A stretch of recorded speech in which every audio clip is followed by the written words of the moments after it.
All right, I'll bring the Plan Commission meeting to order. I'll just go over the structure a little bit. We got 5 items on the agenda. There'll be a chance for the public to speak on each of the items individually. So that's when the public has a chance to speak. We'll do the Pledge of Allegiance.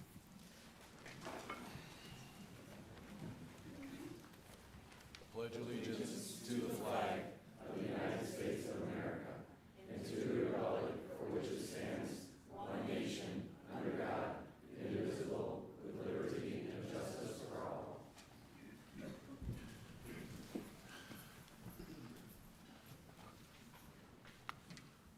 All right, we'll do a roll call. Jerry Jackson, I'm here. Pete Saunders. Absent. Vicky Gosrowski. Here. Drew Buchanan. Here. Julie West. Here. Miles Fettinger. Present. All right. We have quorum. Has everyone had a chance to look at the minutes from the April 14th meeting? Any corrections, any comments on the minutes? No. I'll make a motion to approve. I'll second. We have a motion and a second to approve the meeting minutes from April 14th. All those in favor? Aye. Aye. Opposed? Okay. First item on the agenda is zone map change petition 26-01. We'll let the petitioner make their case, then the staff report, then we'll have a public hearing, and the petitioner will have a chance to address any comments made, any questions, and then the board will vote. And we'll follow that procedure for each of the items. If you want to speak on the subject, you need to sign in at the door, and we're going to give everyone a chance to speak. You'll have 3 minutes to talk, and I'd ask everyone to be respectful, don't shout, give a chance for everyone to have their chance to speak, and we'll get along just fine. All right, I'd ask the petitioner to come up for item number 5. It's a petition to rezone all the parcels in the attached list from A Agriculture District to the M1 Light Industrial District, except the parcel listed as parcel ID number 46-11-06-400-079.000-058 to be rezoned from the R1B Single Family Residential District to the M1 Light Industrial District. Go ahead, petitioner, state your name and your address and make a case. Thank you, Chair. I'm Andrea Townsend. I'm an attorney at the law firm of Plouffe, Shadley, Racher, and Braun, with offices located at 1346 North Delaware Street in Indianapolis, Indiana. We also have offices in South Bend, Indiana. And I, along with my partner, Allie Sylvia, are here tonight on behalf of petitioner, Microsoft Corporation, with respect to Microsoft's petition for change of zone number 26-01. In addition to myself and Allie Sylvia, you'll hear from others in support of the petition for change of zone as part of our presentation, including Michael Stockwell, Land Development Director for Microsoft, and Burke Cook, Executive Director at LaPorte Economic Advancement Partnership. We also worked with the City Economic Development and Planning staff as part of our presentation here today. So as you mentioned, our request is contingent on the pending super voluntary annexation petition pending with the Common Council of the City of LaPorte. We respectfully request that this commission send a favorable recommendation to the City Council for a zone map change. First, to rezone the majority of the proposed annexation area from A agricultural to M1 light industrial, and 2, a rezone of a parcel owned by Parable Properties LLC, which is already annexed into the City of LaPorte.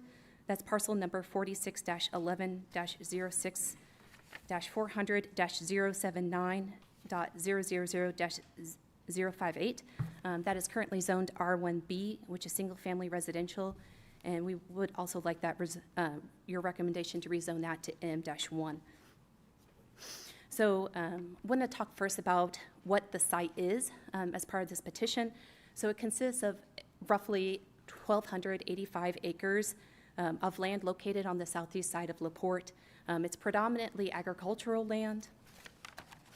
And Microsoft, as you likely already know, already owns about 500 acres to the east of this site, located along Boyd Boulevard allocation area in Porte, which is just east of US 35 and approximately 2 miles from the municipal airport.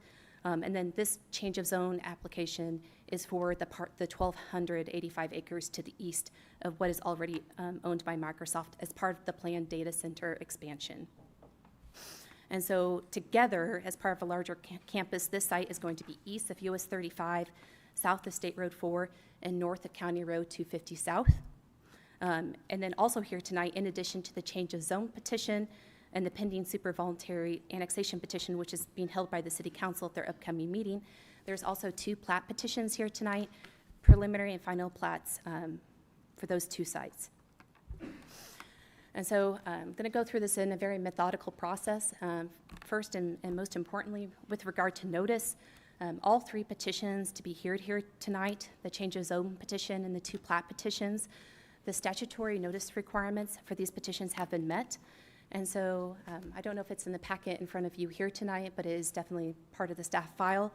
We submitted 3 affidavits and notification on May 5th, and those included the newspaper affidavits of publication from the Regional News, which was published on April 30th, as well as the Herald Dispatch, also published on April 30th. The affidavit that was submitted also included a filled out Form 2, which is the list of adjacent property owners entitled to individual notice.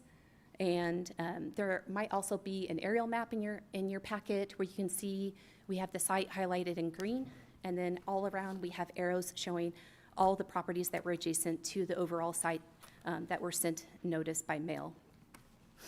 We also have, if available, an updated Form 2 with an added column showing the status. We sent notice by U.S. certified mail, and so we have had some green cards returned, and we also have our certified mail receipts proving that all the notice was sent. So this is the graphic that I was just mentioning regarding the site, the parcels that make up the site, as well as the parcels to which we sent notice. And so, therefore, public notice was published for all pending petitions in the newspaper as required by the City of LaPorte in Indiana Code Sections 36-7, 4-608, and 5-14-1.5 ex sequitur. And all property owners entitled to notice as required by the City of LaPorte zoning ordinance at the taxpayer address were notified using the addresses sent to us by the County of LaPorte as the addresses related to those parcels. Furthermore, staff posted at least 3 rezoning signs and 1 plat sign for each plat location, and we have pictures of those if needed. And then on top of that, there have been over 30 public meetings that have been held between Microsoft and or the City of LaPorte, including the Meet the GC or General Contractor meeting at the Kessling Middle School on April 14th, and the open house at the Civic Auditorium on April 21st. All right, that covers notice. Moving on, we're here to present our reasons why that this board can find the findings of fact that the 5 standards for the zone map change required by Indiana Code Section 36-7-4-603 are met. You'll also hear from the staff with their report, where staff ultimately recommends that this Plan Commission forward a favorable recommendation to the City Council for our request. And so I'm going to go through those 5 standards, and starting with the consistency with the comprehensive plan. So the rezoning for the site is consistent with the following strategy goals and objectives in the LaPorte County Land Development Plan, which I'll refer to as the plan in my presentation. So population strategy, guide the patterns and locations of growth, and here the project will enable infrastructure and help fund schools attracting residents. Economic base strategy, encourage diversification of the county-wide economic base, including reasonable areas for continued and expanded manufacturing uses with good proximity to transportation routes. Compact contiguous development. Locate new commercial developments with 50,000 or more square feet of building space along 1 or more collector roads connected to major thoroughfare system. Here, the campus is between US 35 and State Road 4, both classified as urban principal arterial roadways, and along Boyd Boulevard, classified as a minor arterial roadway. It should also be noted that the campus is located directly along the proposed LaPorte Economic Development Corridor, as outlined and shown in Figure 19 of the plan. Transportation strategy. Enhance and protect the major entrance corridors into the county and cities, particularly along US 35, US 20, and State Road 2. The campus will have a low traffic impact after construction. The plan also states a general objective to encourage increased density of development where it is possible to extend the public sewer through developer-funded extensions, as here, which reduces the cost of public services with a more efficient use of land. A substantial portion of the site lies within or immediately adjacent to the planned urban expansion and phased sewer service area, as described and shown in Figure 24 of the plan. And the plan encourages light industrial uses, such as permitted data centers, to exist in the planned urban expansion area because of excellent access to major transportation routes in the community. The plan also identifies in land use trends section that substantial amounts of vacant land are available in nearby urbanizing areas, like here, where it will be easier than in rural areas to provide sewer service, improved roads, and other services and facilities. Moving on to the second factor, impact on existing conditions and character. The requested zoning change will not have a negative impact on the current conditions and the character of the surrounding structures and uses because it is consistent with the plan, as just discussed. And the campus will continue the surrounding open agricultural commercial character with ample setbacks, as Mike Stockwell will discuss here shortly. And the proposed use as a data center campus will include mainly warehouse-style storage buildings and accessory equipment on site. As Mike will also discuss, Microsoft has already begun the installation of substantial setback buffer zones with earthen berms, and vegetation, landscaping, and other methods as necessary in the first phase of the campus development, and it intends to continue the same pattern of development in the proposed expansion area that represents the site to be rezoned. This zone map reflects an expansion of an area adjacent to R1B and A agricultural districts that is already intended and used for light industrial purposes. A large block of the parcels directly west and northwest of the site are already zoned M1, including municipal and state uses. You have the LaPorte Wastewater Department, the LaPorte Community School Bus Garage, and facilities of the Indiana Department of Transportation, or INDOT. Light commercial development already exists to the north along State Road 4, including J. Schaffner General Contractor, Inc., Sterno School of Nutrition, Sonny's Body Shop, and Miller's Health and Rehab. There are also higher intensity agricultural uses such as grain elevators and grain drying operations located immediately adjacent to the boundaries of the proposed campus. And the data center, when built, is not a high traffic facility. After construction, it will start with approximately 50 employees, building to 200 employees by the end of 2032. Based on the presented evidence, the project is expected to have a neutral or positive impact on the district. The site will be serviced by major utilities, sewer and stormwater, and roads needed for development. As Mike Stockwell will discuss, Microsoft has committed to pay for any additional utilities to be installed for the project. Mike will also discuss how the site will adhere to Microsoft's 4 main environmental sustainability goals and pillars. Mike will also discuss about how all the existing natural areas, such as the woods and wetlands, will remain or even be enhanced as part of the proposed project site development plan. And the project will also positively contribute financially to local schools as well as provide other community benefits. The third factor, most desirable use of the land. The requested zoning change will result in the most desirable use for the land in each district is adapted because, as previously described, the proposed development is consistent with the plan. And for brevity, I won't go through all of that again.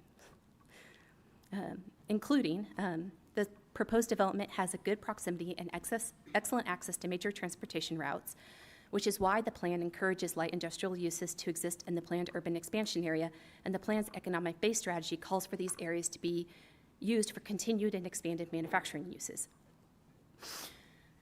And the plan also has the objective of encouraging increased density of development where it's possible to extend the public sewer through the developer-funded extensions, which reduces the cost of public services with a more efficient use of land.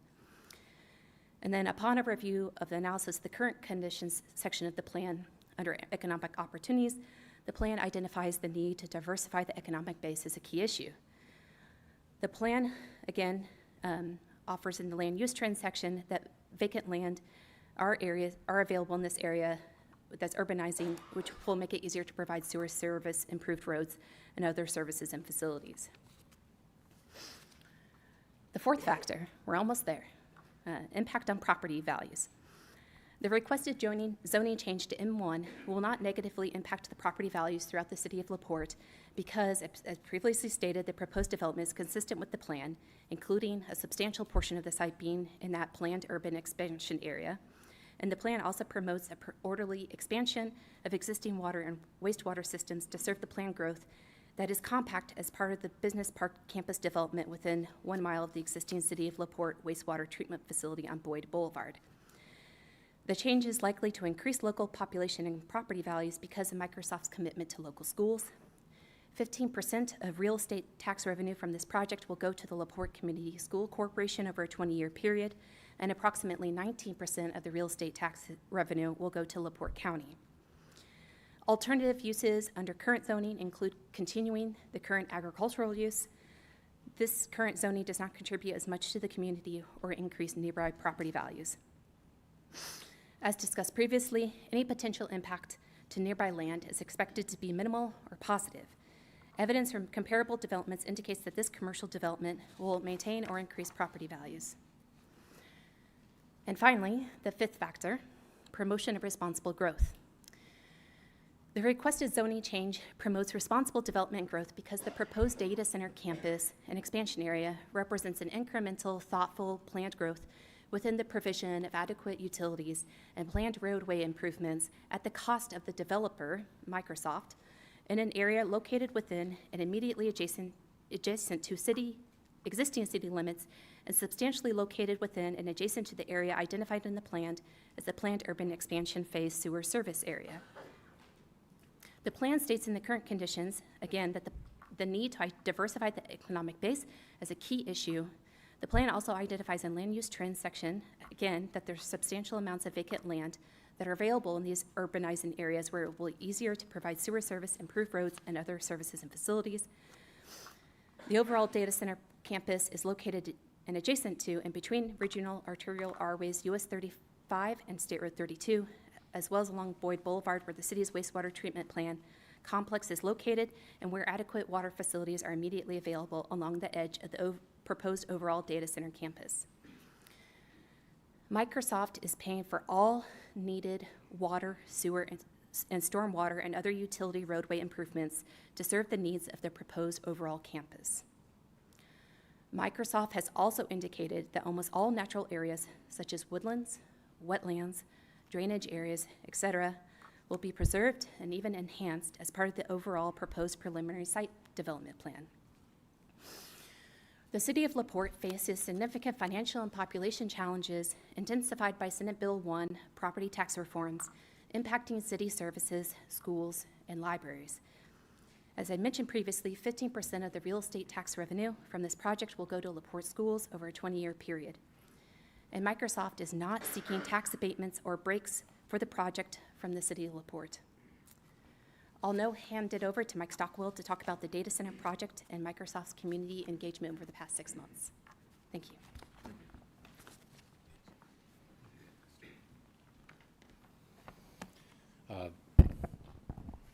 Mike Stockwell, Land Development Permit Program Manager, 1 Microsoft Way, Redmond, Washington.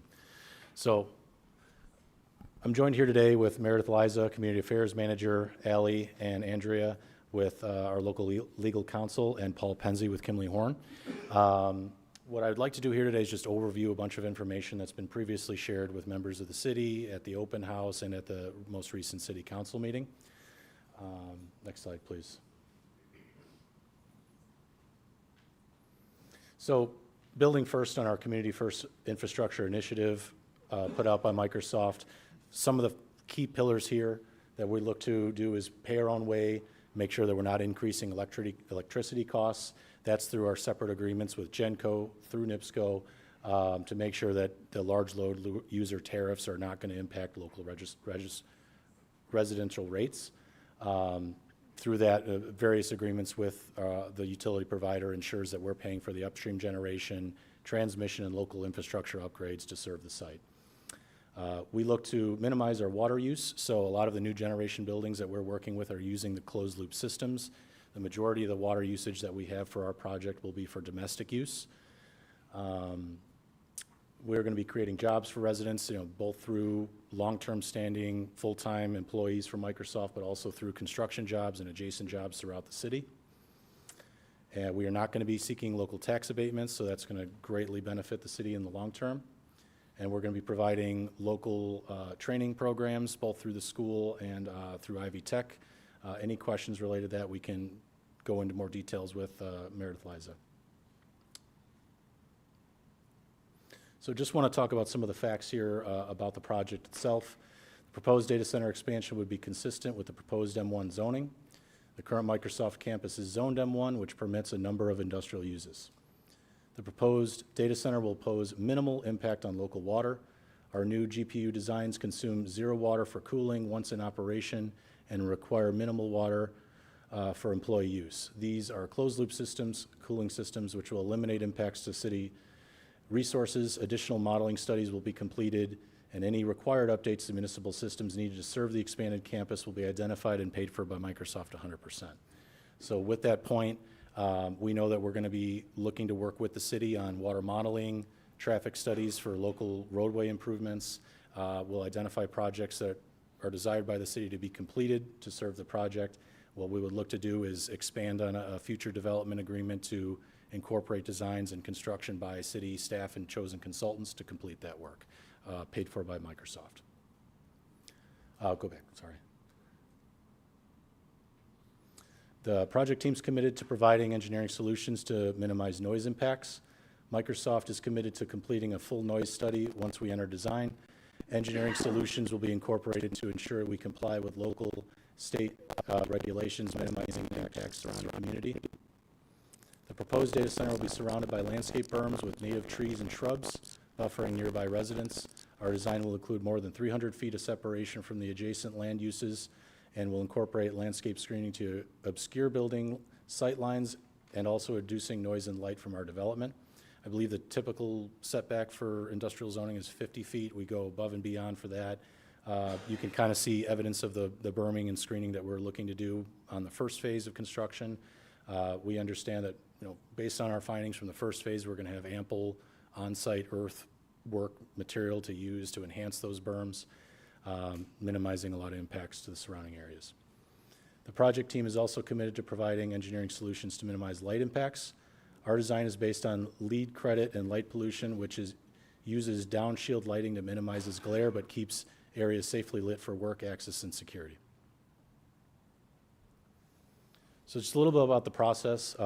We're here talking about the expansion area for land acquisition, a little bit what you can see into the future, what we're seeing in phase one development for the construction would likely have aspects of the future expansion area to include early land development design, that's earthwork, underground utilities, stormwater basin installs, and those berms for screening. Right now, the plan would be to continue using tenant farmers until we are prepared through design and permitting to start early land development construction. And that's how we would intend to proceed moving forward. This is an example rendering that we shared at the open house about the screening that we'd propose around the project area. It shows our security fence. I believe right here we have shown between a 6 and an 8 foot berm with landscape vegetation. In a lot of cases, we might be able to exceed that height. We're looking somewhere between 10, 12, 15 foot berms if the material allows for it, and all of which would have to be approved through local city engineering. This is just a schematic to talk about our good neighbor buffer, which we call our setbacks, showing from the adjacent residence or other use property lines. We have our 300-foot setback, which would include that berm, that landscape, would include that security fence and a patrol route for inside the campus itself. Talking a little bit about the ecosystem enhancement projects which we would propose. Right now, This is just a schematic early draft of what we propose to do, which would incorporate improvement projects both for Travis Ditch and also Schurz Ditch. The total scope of our improvement project would be designed to include a lot of elements of Schurz Ditch and some additional areas of wetland area that's been identified early on in the campus, but the total design package will come separate from our data center design package. It'll be an environmental restoration project totally separate from the total design package. So we understand we'll be working with both the city, the state, and also the county for work like that. These are some renderings of what that potential area could look like. Improvements to the soil conditions would also help with any flooding, helping rainwater, stormwater get into the ground a lot more efficient. Also provides a lot of habitat for the ecosystem. Going back to our rendering of the site plan, this is draft, very much subject to change, but we wanted to very much show what we could potentially do on site. A lot of that green area is, a lot of the hatched green are various things we'll have to work around, various easements, wetlands, and items that, so just schematically what we could provide as far as buildings, what we show today would be an additional 11 data center buildings, an additional campus amenities building, which would be in the purple, and a couple of different locations for additional substations to serve the project. Around the edges of the site, you can see that the buildings are set back.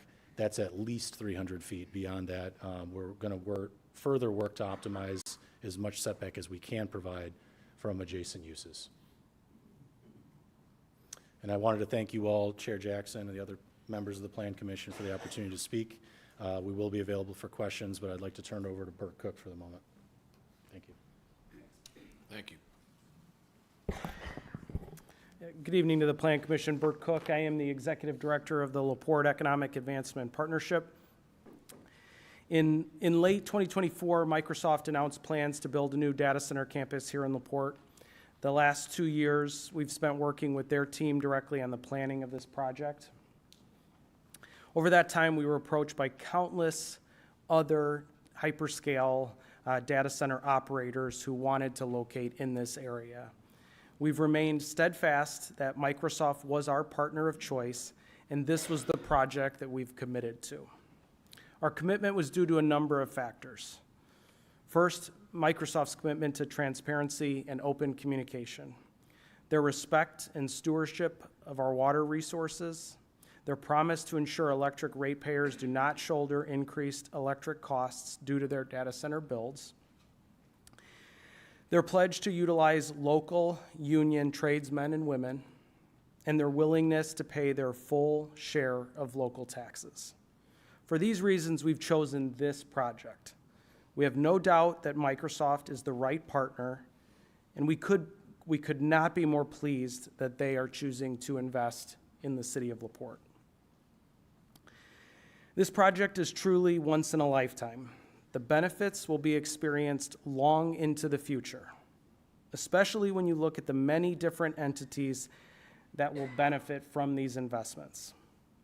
I credit Mayor Dermody and thank him for his foresight in pledging the statutory maximum of 15% of the property tax received to the LaPorte Community School Corporation. In addition to that, the mayor is supporting LaPorte County with approximately 19% of the property tax received if this annexation and the second phase of this project proceeds. These truly are resources unlike any other we have ever seen.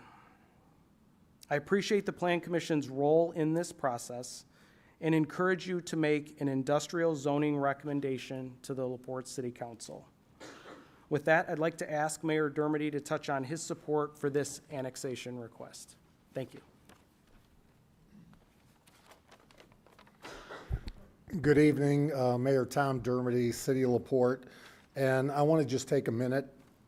Whatever side you're on, this is what community is all about. Coming together for a topic, an issue that we can all, hopefully all disagree on appropriately, but come together to hear everybody's side. I want to thank all of you at this board, and you've had a chance to review, approve, whatever impactful opportunities, jobs, businesses before you. I will tell you, tonight is different. Tonight is that moment. Tonight is that moment in time you're all going to look at and say, do we move our community forward and start competing with the best? Or do we continue to be that community that you all hear every day? We don't do this, we don't do that. All we do is say no. People say, oh, all we want are data centers everywhere. We, the city of LaPorte, have been contacted, and I will say this, Bert Cook is an amazing economic development person. You've seen firsthand what he does. Many or most global tech companies have contacted us to say we want to come to LaPorte. We said, the city of LaPorte, no to 39 South at the airport. We, city of LaPorte, said no, that we will not go past 250 South. We, the city of LaPorte, have said we will not go north of Highway 4. And every day, we receive phone calls from homeowners south of 300 that said, what is wrong with you? Why won't you add more data centers south? Because we're going to sell our home and you don't want to take advantage of economic development. But we made a commitment to all of you, and we made a commitment to all of you. This is what it's going to take LaPorte to the next level. Not only from a community perspective, but from a school perspective. Indiana is a competitive state when it comes to education. We all have had children, grandchildren go through LaPorte. Most of us went through it. I can tell you I did because I'm a hometown kid. I grew up here. And I want to see my hometown, your hometown, flourish. And we have the right leadership right now to move our education forward and not prepare our kids for the best education possible, but bring our children back home that are in other schools in the surrounding area, and then hopefully bring other children that realize how special LaPorte is from an education purpose in the future. Like I've said, we've got the best leader right now, Sandra Wood, who is ready to take LaPorte forward. But we want them focused on education, not on trying to raise taxes, raise money so that they can survive. Or watch Miles Fedinger have to go out to the community and beg for robotics programs so our kids can be prepared. He has been phenomenal. He should be able to allow to prepare our kids for technology, not having to try to find every penny possible to keep the program going. LaPorte has said no in the past. We said no to the casino. Can you imagine 20, 25 years later, however long it is, if the casino dollars that were coming would have come to the city of LaPorte, and where those dollars could have been used, where everybody talks roads, infrastructure, sidewalks, the places that people call more and more every day to our council members to say, I want this road done, I want that sidewalk done. This is a new opportunity. And when we came into office in 2020, we said enough is enough.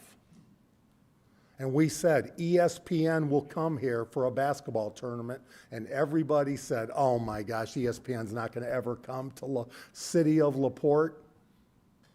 And we're in year 5 right now. Housing. People said there's never any new housing. We have housing of all types coming to the city of LaPorte. This is a chance to move forward. Our residents deserve it. It's time to believe in what we all know in our heart, that LaPorte is a special place, and we want to provide opportunity for all our community members, plus those ones that we can finally have a reason to bring our kids home, our children home that we've educated and have left. You all know it. It's right. The time is now. I ask for your support. Thank you. Thank you, Mayor.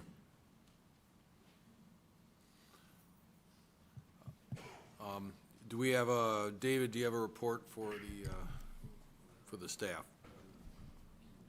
Yeah, so item number 5, zone map change, 26-01 petition is to rezone all of the parcels in the attached list, which are included in your packets, as well as available on the lectern here above, if anybody wants to look at those. From the A1 agricultural district to the M1 light industrial district, except for what's referred to as parcel 16 in that list, as listed as parcel ID number 46-11-06-400-079 period 000-058, of which this parcel is currently located within the city limits. The rest of the parcels are located outside of the city limits, included in part of the super voluntary annexation that's before council, before this. That parcel ID, parcel number 16, is to be rezoned from R1B single-family residential district to the M1 light industrial district. If we go to the next slide, the map will show you can see the blue parcel, which is the parcel, not the exception to the parcel that is inside the city limits, is outlined in blue. It's kind of a weird little anvil-shaped property there, as you see on the map that's on the screen there. And the parcel that's outlined, or parcels that are outlined in red, are the parcels that are included in the application for the rezoning currently outside of the city limits that are part of the super voluntary annexation that is part of the introduction to council and what the Plan Commission is considering tonight to make a recommendation on the zoning. Going forward, this property, total acreage of the entire parcel is 1,283.49 acres. There is a small portion of the site that along, it's kind of along the southwestern corner of where 250 comes in, which is what was referred to as the Travis Ditch there. There is a small portion that's in the floodplain, but that won't be impacted at all there. Just wanted to mention that for the record. The current zoning of the parcels is, as I mentioned, A and R1B.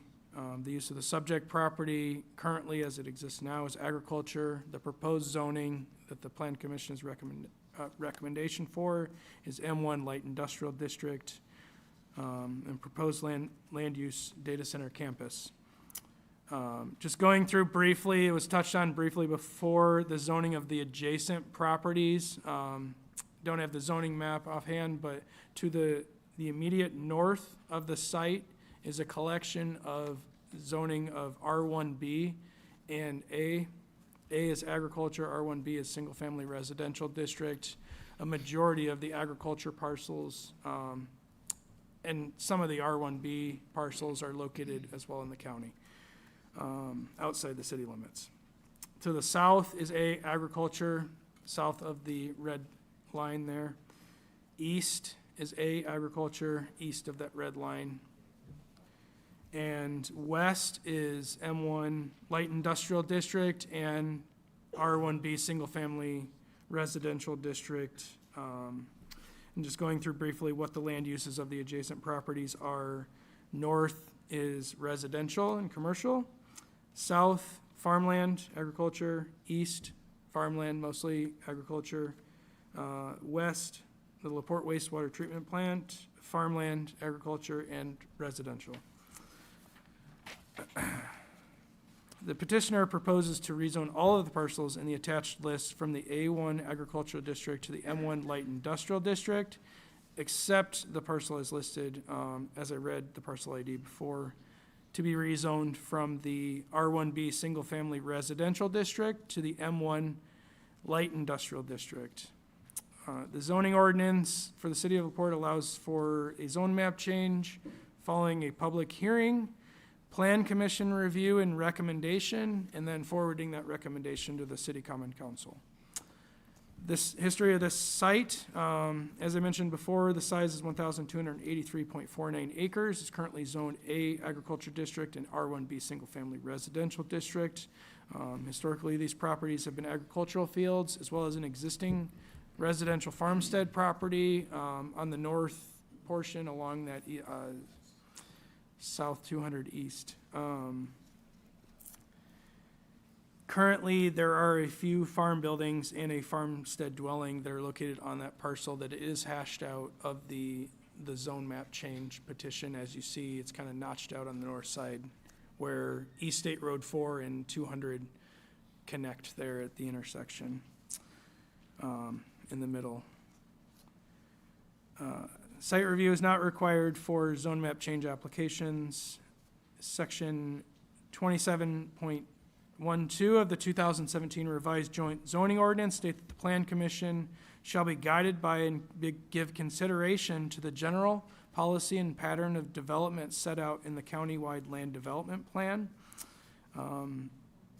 This parcel would recommend rezoning approximately 1,283.49 acres from the A Agricultural District to the M1 Light Industrial District, except for the parcel as exception that I mentioned, to be rezoned from the R1B Single Family Residential District to the M1 Light Industrial District as part of the, I said proposed, but super voluntary annexation petition that was introduced to the City of LaPorte Common Council, which requests that the City of LaPorte Plan Commission make a recommendation on changing the zoning of the subject property that's here mentioned. So evaluation standards, of which there are 5. 1, the requested zoning change is consistent with the comprehensive plan or the countywide land development plan because a substantial portion of the land included in the proposed rezoning of the subject property and overall single owner and user data center campus is located within or immediately adjacent to the planned urban expansion area on the east side there, phase sewer service area as described and shown in figure 24 of the countywide land development plan, or referred to as the plan. Further on, the plan encourages diversification of the countywide economic base, including reasonable areas for continued and expanded manufacturing uses with good proximity to transportation routes, of which East State Road 4 is a state highway, as well as Boyd Boulevard on the western edge, 4 on the north, as well as also mentioning US Route 35, which is to the west and connected to the site, the existing site, to the west of the subject property that is on the map.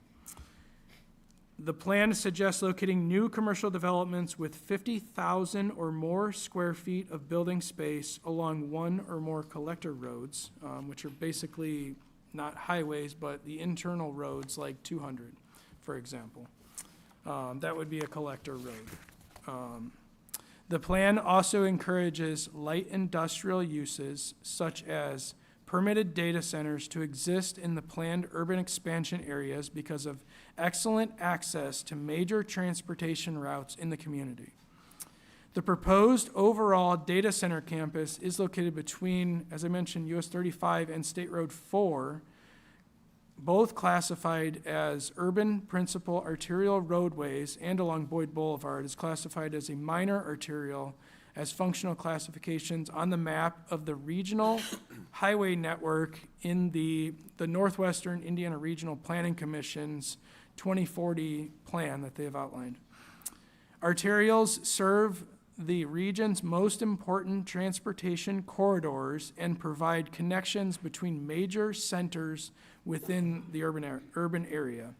It should also be noted that the data center campus is located directly along the proposed LaPorte Economic Development Corridor, which is outlined and shown in Figure 19 of the plan.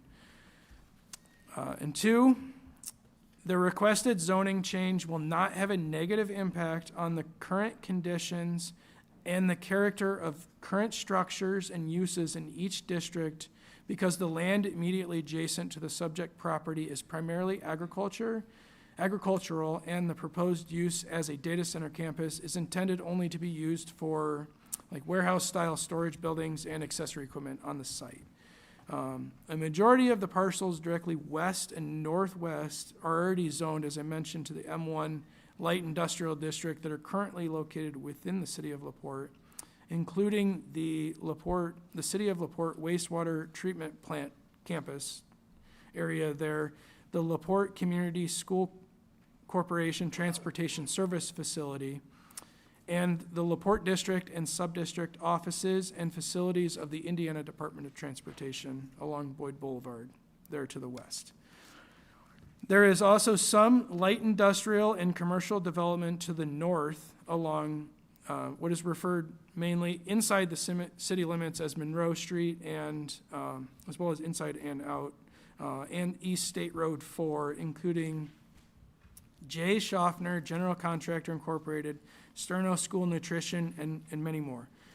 There are also higher intensity agricultural uses such as grain elevators and grain drying operations located immediately adjacent to the boundaries of the proposed overall data center campus and proposed rezoning area.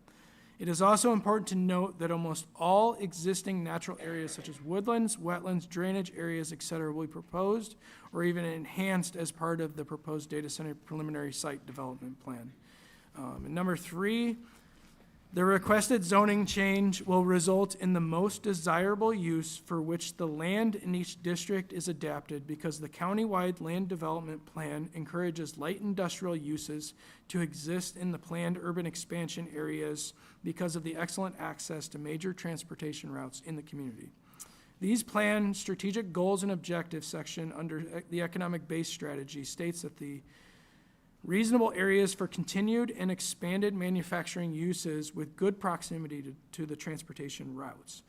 The plan also states a general objective to encourage increased density of development where it is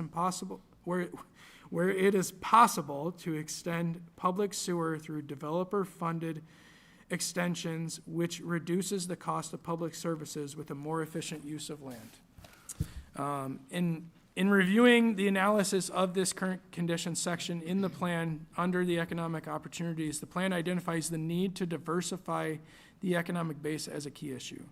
The plan also identifies in the land use trends section substantial amounts of vacant land are available in the nearby urbanizing areas, where it will be easier to provide sewer service, the improved roads, and other services and facilities. 4, the requested zoning change to M1 Light Industrial District will not negatively affect the property values throughout the city of LaPorte because the proposed development is located within a substantial portion of the planned urban expansion area as identified in the countywide land development plan. The plan promotes the orderly expansion of existing water and wastewater systems to serve planned growth that is compact as part of a business park campus-style development within 1 mile of the existing City of LaPorte wastewater treatment facility on Boyd Boulevard. The developer has already begun the installation of substantial setback buffer zones with earthen berms and vegetation and other methods as necessary in the first phase of the data center campus development and intends to continue this same pattern of development in the proposed expansion area that represents the proposed area on the screen to be rezoned. In addition, the proposed preliminary site development plan indicates that almost all existing natural areas such as woodlands, wetlands, drainage areas are to be preserved and even enhanced as part of the plan for the site for establishing the proposed data center campus as a beneficial partner and asset to the LaPorte community. These efforts have demonstrated a commitment by the developer to go well above and beyond the development standards and requirements of our city's zoning ordinance and our regulations. 5, the requested zoning change promotes responsible development and growth because the proposed data center campus and expansion area represents incremental, thoughtful, planned growth with the provision of adequate utilities and planned roadway improvements at the cost of the developer in an area located within and immediately adjacent to the existing city limits and substantially located within and adjacent to the area identified as planned urban expansion phased sewer service area as indicated in the countywide land development plan. The plan states in the current conditions, and so I'm not going to go through the section basically again or kind of go through verbatim, just summarize this condition. Promotes responsible development and growth because there is a need to diversify the existing economic base. The area that is outlined in the subject property is located within the urbanizing area adjacent to the city limits and provides an opportunity for the extension of infrastructure that is adjacent to those major roadways such as US Highway 35, East State Road 4, and Boyd Boulevard connected to the site that is within about a mile of those highways. And so it provides an opportunity to connect in from the wastewater treatment facility from the existing roads itself. As was mentioned, the developer is paying for all needed water, sewer, and stormwater and other utility and roadway improvements to serve the needs of the proposed overall campus and surrounding area. And then they continue, they've mentioned before in terms of building out the conceptual, the environmental things as far as wetlands and woodlands and all of that. So as far as continuing the drainage patterns of the existing site and keeping that in keeping with the area. So staff finds that the proposed rezoning from the R1B single-family residential district to the M1 light industrial district and from the A agriculture district to the M1 light industrial district is compatible with the countywide land development plan strategic goals and objectives as outlined in the staff analysis above and mentioned before. Staff recommends approval of the rezone request from the R1B single-family residential district to the M1 light industrial district for the exception parcel or the parcel, the property outlined in blue on the map on the screen, and from the A agriculture district to the M1 light industrial district for the properties outlined in red for the multiple parcels that are included in the application and available on the lectern that were provided with the application and legal description for the subject property. And with that, answer any questions. Thank you, David. Any questions from the Plan Commission members for David? Seeing no questions. Nick, do you have the list of people wishing to speak in the public hearing? Yeah, so we taking up the other items first,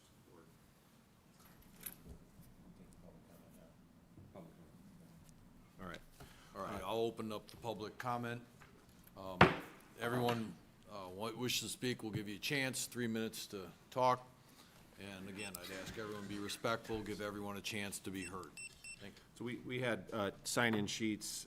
We have 14 sign-in sheets right now, and if there are more, they'll be brought up to me. As a reminder, stated earlier, each commenter will have 3 minutes to speak. We know that this topic, there are people that are very passionate on a variety of sides on this and ask that you remain respectful even if you disagree. And then when your 3 minutes are up, that you return to your seat. So the first person I have is Matt Reardon.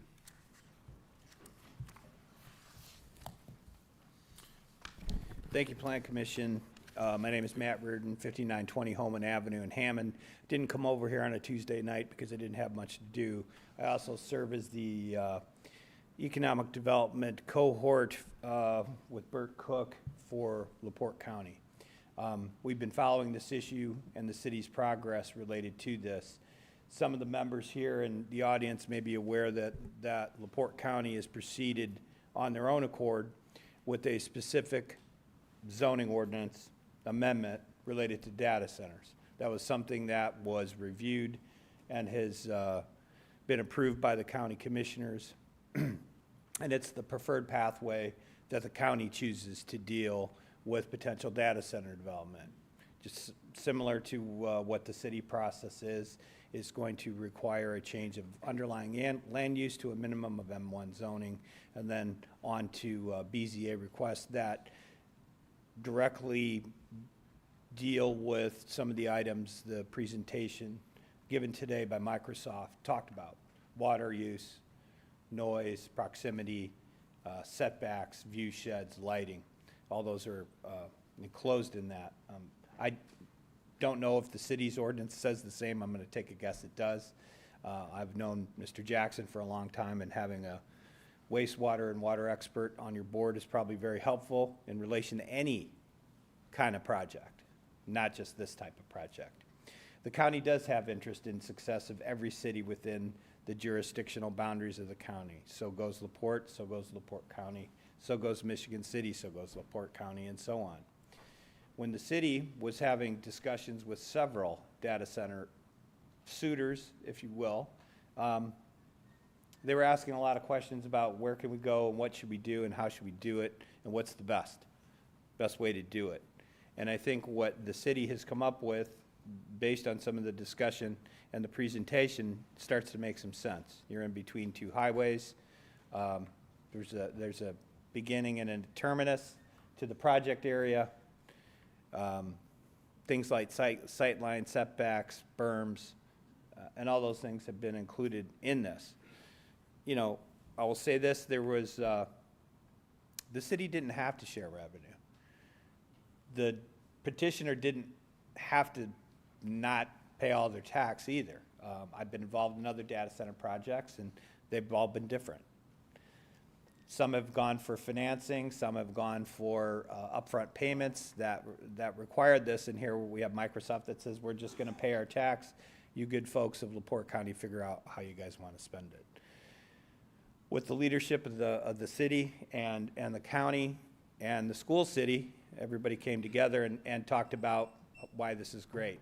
Just to wrap things up here, got it. Thank you. I'm here to speak in favor of the change of zoning. Everything was something before it was something new.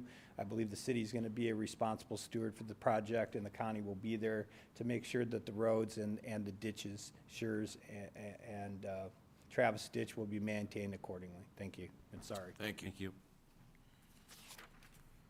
Samantha Brown.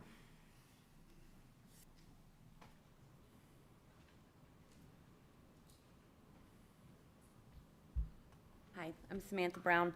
I reside at 1500 Boyd Boulevard, so I would be right next to the blue line on Boyd, so the second blue line where it connects. I'm here in opposition of the proposed rezoning of the property located approximately 20 feet from my home at 1500 Boyd Boulevard, from its current single-family residential classification into the M1 industrial classification. What makes this proposal especially troubling is that my home and two others are the residential properties directly bordering this site, while another neighboring property is a church. We would be forced to live beside this industrial operation 24 hours a day, 7 days a week, 365 days a year.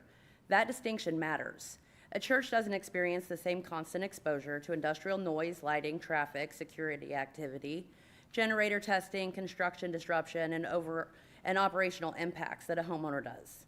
My family and I will live beside this facility every morning, every afternoon, every weekend, and every night. My family and my property would absorb the overwhelming majority of the negative consequences from this rezoning decision. The property effectively asks 3 homeowners to shoulder the burden of an industrial project that fundamentally changes the character and livability of their property.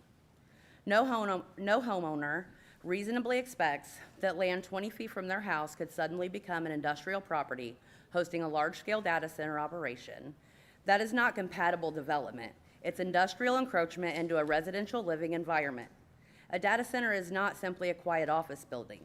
These facilities operate continuously and require extensive industrial infrastructure, including large-scale cooling systems, constant HVAC operation, backup generators, bright security lighting, surveillance systems, restricted access areas, continuous maintenance operations. The result is ongoing industrial activity that permanently alters the environment surrounding nearby homes. The impacts to our quality of life would be substantial and unavoidable. 300 feet, one football field. Not really much of a buffer when you look at it in the grand scheme of things. Most importantly, we would lose the peaceful residential environment that we purchased our home to enjoy. They say that there's not going to be effects to property values in the city, and probably not for most of the city. But for those of us that butt up against this, it will affect our property values. Industrial zoning directly adjacent to a residential home creates immediate stigma and marketability concerns. Prospective buyers generally don't want to purchase a home located beside industrial infrastructure, particularly one involving a data center. For many homeowners, their home is their single largest financial investment. This proposal threatens to diminish that investment while providing little to no benefit to the residents most negatively impacted.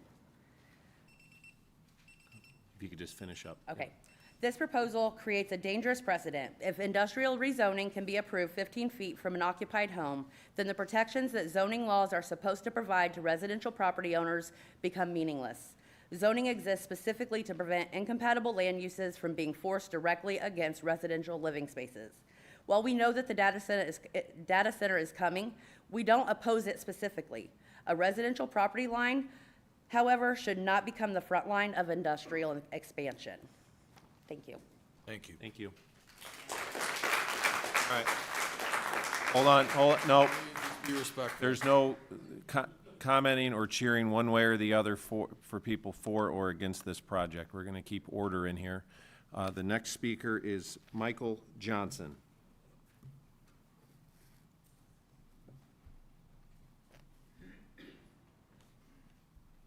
Good evening. Good evening. Yeah, my name is Michael Johnson. I live at the 1966 East State Road 4. So right where that top, the very top of the line touches my backyard property line. So like I said, my property directly borders the land being proposed for rezoning.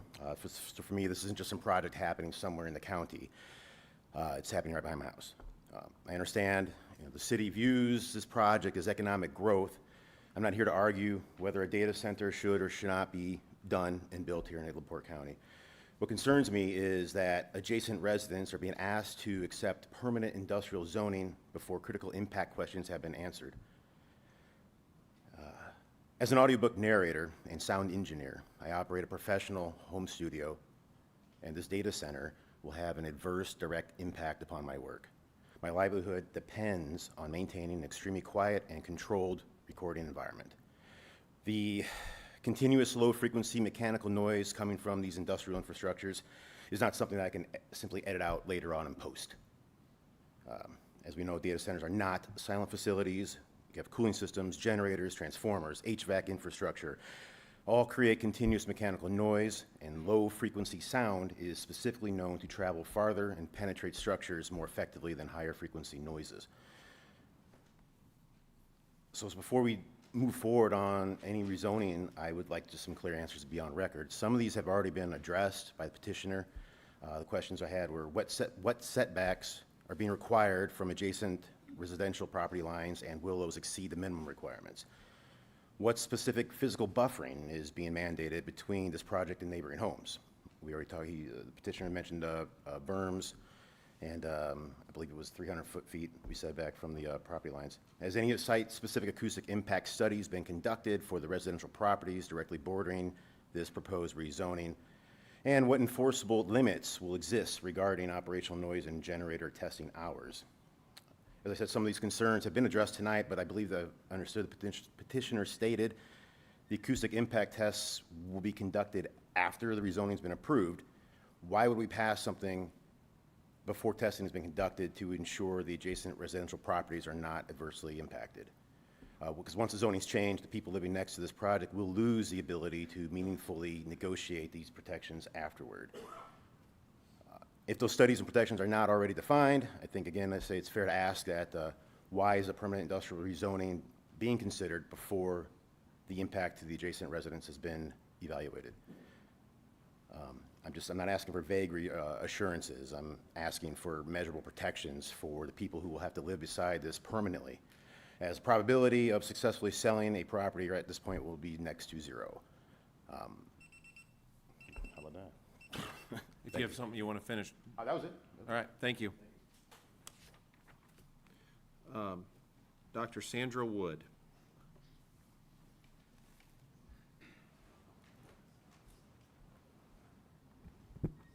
Good evening. My name is Sandra Wood, and I serve as superintendent at LaPorte Community School Corporation at 1000 Harrison Street in LaPorte. I want to begin by acknowledging the work of the Plan Commission and the significance of the decision before you tonight. Land use and zoning decisions shape the future of a city for generations, and I appreciate the thoughtful consideration this commission gives to that responsibility. I also want to express appreciation for the partnership and leadership that have already positioned LaPorte differently than it has been positioned in decades. What has already been made possible through this development has the potential to be transformational, not only for our schools, but for LaPorte as a whole. LaPorte is at an important turning point. For many years, our schools have experienced the effect of families and graduates leaving in search of opportunities that did not exist here.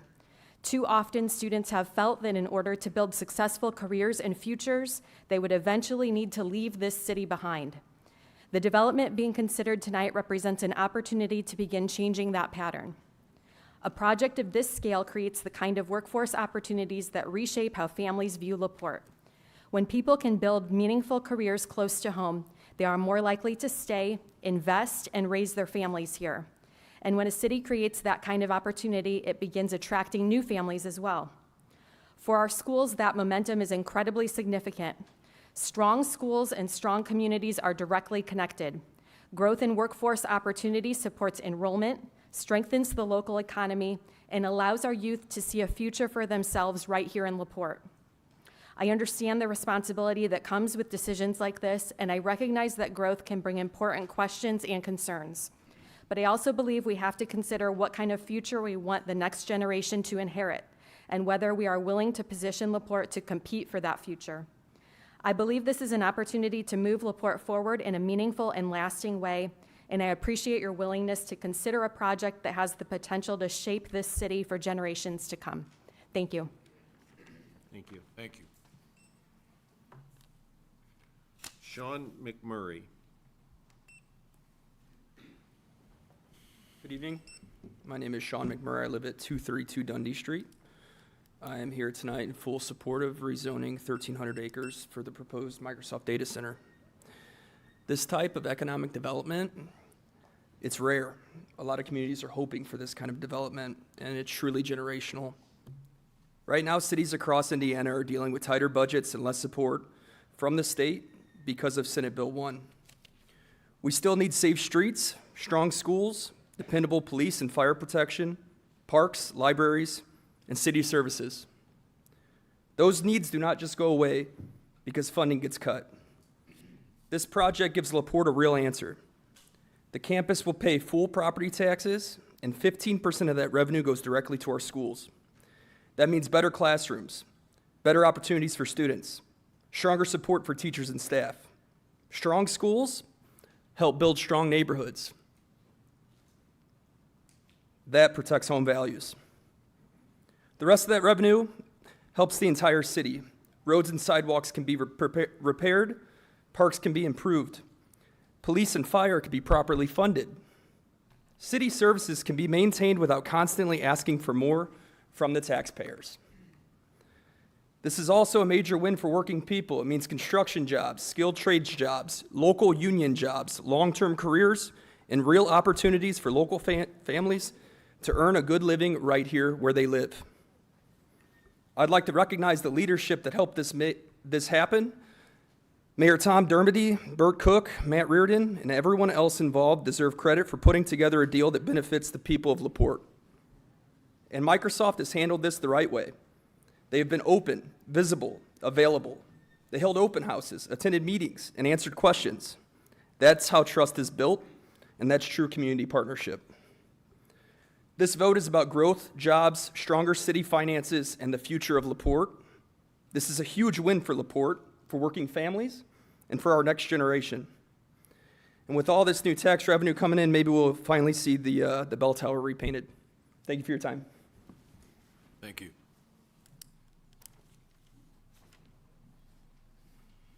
David Porter.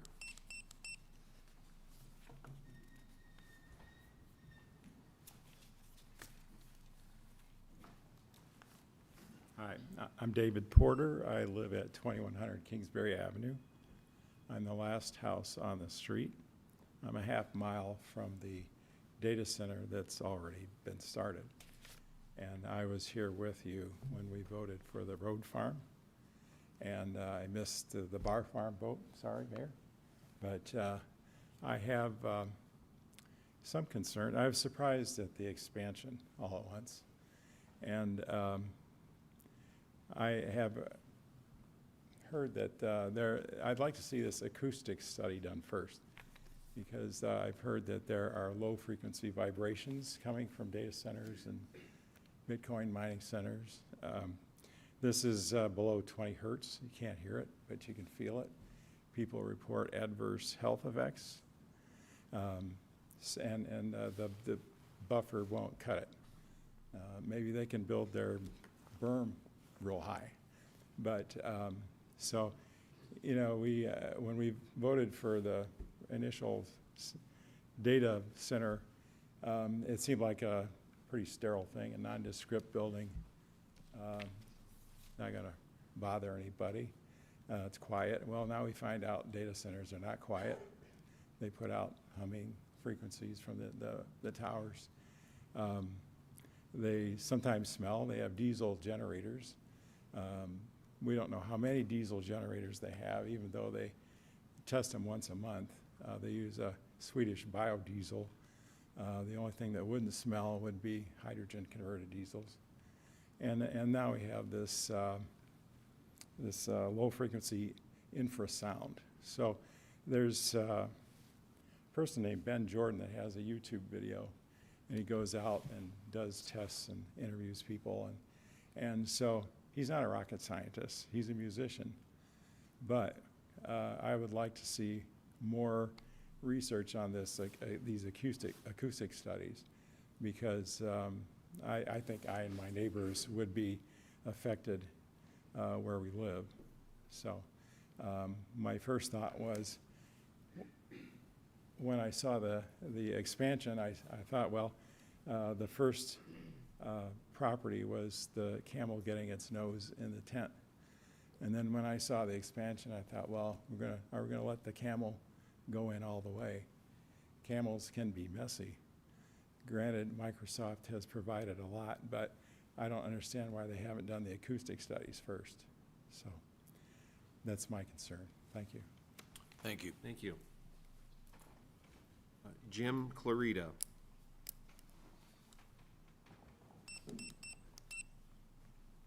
Good evening. Thank you for the opportunity to speak tonight. My name is Jim Clarida. I am the business manager of IBW Local 531, located at 2751 North State Road 39, and I also serve as the LaPorte Stark Plasky Building Trades president. I am standing here tonight on behalf of support for the petition to rezone, and I want to just take a moment to touch on the construction jobs that will be created by a project like this. Oftentimes in settings like this, we talk about the construction jobs that are going to be created, and oftentimes the public comment really discounts those jobs as temporary jobs. Well, there are thousands of men and women who work in the building trades here in Northwest Indiana, union tradesmen, that rely on projects such as this. We make a living going from temporary job to temporary job. Our full-time job is to go from temporary job to temporary job, okay? In our world, if you get on a project that's 8, 9, 10 months long, that's a big project for us. Just to know you're gonna have a paycheck for that long is financial security that we don't see often. Most of the projects that we do work on are 2, 3, 4, 5 months in duration. A project such as this, absolutely unheard of. This Microsoft project has the opportunity to give hundreds, if not thousands, of union building trades jobs for the next 2, 3, 4 years. It takes a long time to build out a development like this, and to have that kind of financial security for that many folks, many of which will live here in this community, again, is just unheard of. And that opportunity we just cannot pass up. When folks make money where they live, they spend money where they live. This is definitely going to impact the local economy. You have 1,000 workers here in the economy. They're going to be filling their trucks up at the gas stations, hitting the grocery stores, upgrading their homes, and maybe they look around at this great community and actually buy a home here. So the economic impacts here locally, I can't speak enough to. The other thing a project like this does for us in the trades, it actually almost forces us to, is every year we always expand our apprenticeships, and a lot of times there's factors depending on how much work there is, economic factors, retirements. We take so many folks. Well, a project like this actually forces us to expand our apprenticeships, which many of us already have. Us here in the IBW, we've tripled our apprenticeship in the last 3 years because of projects like this. And you guys know these are great careers for those who aren't maybe meant for college. It's free training, retirements, healthcare. That's just more opportunities that we will now be able to extend into the communities for these folks. So again, I wanted to be brief, but again, as the Building Trades President and as part of the thousands of members that are anxiously waiting to work on a project like this, I urge you to support this petition for a rezone. Thank you for your time. Thank you. Thank you. Ryan Seberg.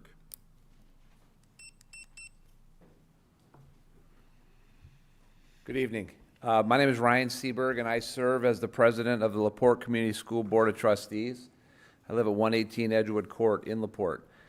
I want to say this clearly, the LaPorte Community Schools are extremely fortunate to operate in this city. There are 4 other TIF districts in LaPorte, and the schools receive little to no funding from them. What makes this situation different is that the city chose, not because they had to, but because they believed it was the right thing to do, to partner with the schools at the highest level allowed by the state. That decision reflects real leadership, and we are truly grateful. Because of this partnership, we now have an opportunity that most school districts only dream about. We are committed to using these resources strategically and responsibly to become the best school district in Indiana, with outstanding programs, highly compensated teachers, smaller class sizes, and excellent facilities. Our board, our superintendent, and her leadership team are fully aligned and ready to do that work. Before this project came along, we were preparing to go for a referendum in November that would raise property taxes. The state cut our funding by approximately $1.9 million through Senate Bill 1. Without a new revenue source, a referendum would have been necessary just to maintain current services. In fact, every district in our region is now considering a referendum. Because of the city's leadership in this project, LaPorte will not need to go down this path. We will not need to ask our residents for a property tax increase. Instead, this project gives us a far better solution, one that strengthens our schools without placing an additional tax burden on our community. On a personal note, during the summer of 2024, after Microsoft first announced their desire to build a data center in LaPorte, my son and I went on a road trip. We drove to West Des Moines, Iowa, to see Microsoft's large data center there. That facility is much closer to the road than the LaPorte data center will be. So I was able to walk a public trail right around the property. It was noticeably quiet and peaceful. You could actually hear the birds chirping. I went back at night and it was not overly lit. I took videos while I was there and would be happy to share it with anyone if you're interested. On behalf of the entire LaPorte Community School Board of Trustees, thank you again. We strongly encourage you to move forward with the proposed annexation and plan. This is a meaningful opportunity for our schools, our city, and most importantly, the children of LaPorte. Thank you. Thank you. Liliana Rosado, am I pronouncing that correctly?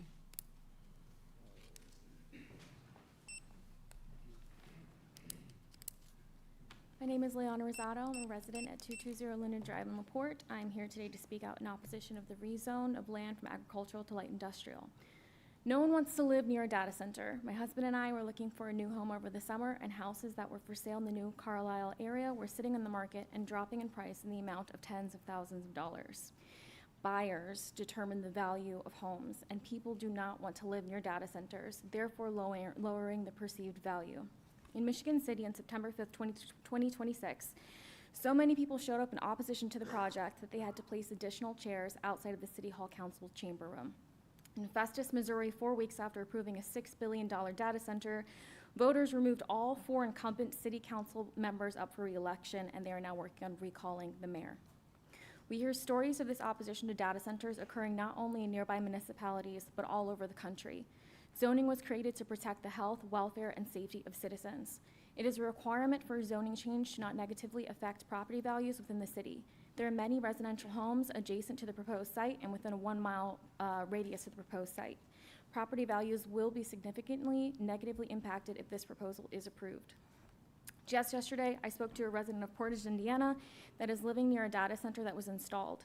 Prior to installation, he was told the data center would create minimal noise pollution. The data center agreed to be below a maximum decibel level, and they are currently in violation. Porter County has been called out to reassess the value of the nearby homes due to the noise, and the homeowner is currently working on having the data center reassessed as an airport due to the amount of noise that is being generated. Across this country, we hear stories of data centers illegally drawing on water, such as in Fayetteville, Georgia, where they violated the peak limit agreed to during the data center planning process. Last year in Iowa, state officials discovered 40 unpermitted wells at a data center in Cedar Rapids. Additionally, there are environmental concerns like those we've seen in New Carlisle and concerns on the draw on the power grid. We do not have enough data to support that the installation of these facilities is safe, and I do not want my community to be a guinea pig for these facilities. These corporations come to communities and deliver false promises that they would adhere to these regulations, and the reality is that they do violate codes and agreements, and that they can afford to pay fines and circumvent adhering to regulations. I understand that municipalities and counties are seeking ways to make additional revenue due to the Senate Enrolled Act 1 cuts. However, I ask to seek alternative routes to bridge the gap and not place these data centers so close to our residential communities. Thank you. Heather Enos.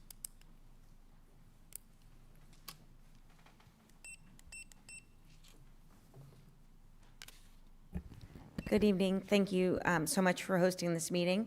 I'm Heather Ennis. I'm President and CEO of the Northwest Indiana Forum.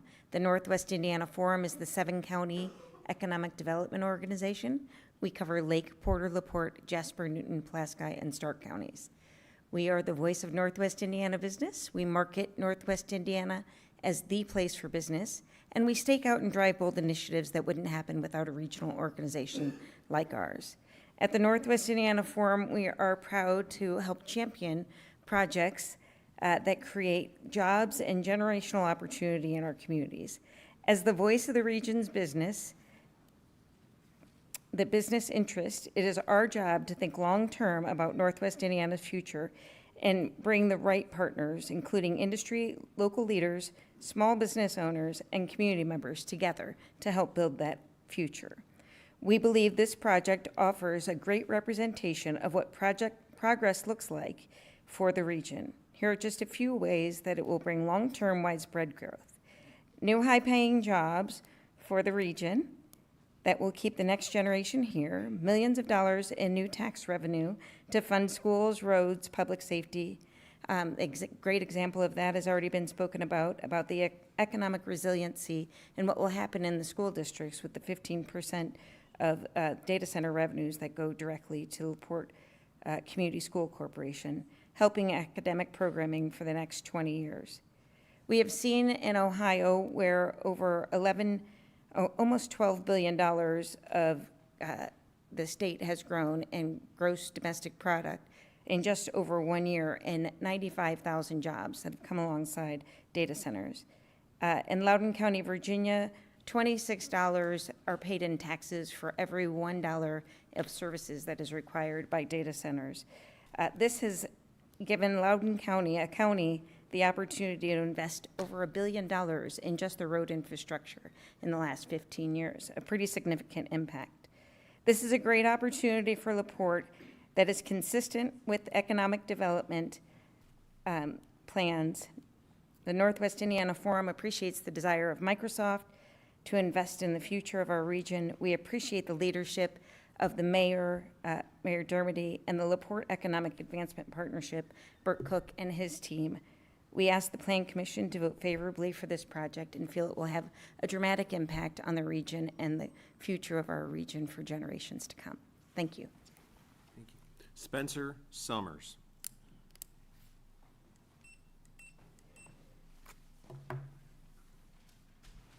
Yeah, thank you. Good evening. Spencer Summers, 206 Walker Street.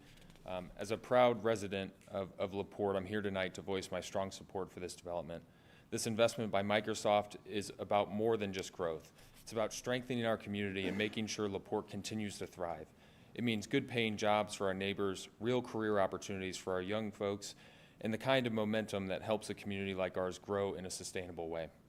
It strengthens our schools through creating a broader tax base, creates partnerships that bring new resources, and supports families across the city. Most importantly, it gives more people the chance to build their lives right here in LaPorte and stay connected to the place we all call home. At the end of the day, this is about believing in our community, investing in it, strengthening it, and making sure it continues to thrive for the next generation, and I truly believe this project will help us do exactly that. Thank you. Thank you. Shortest one yet. Thank you for that. Stephen, is it Munsterman?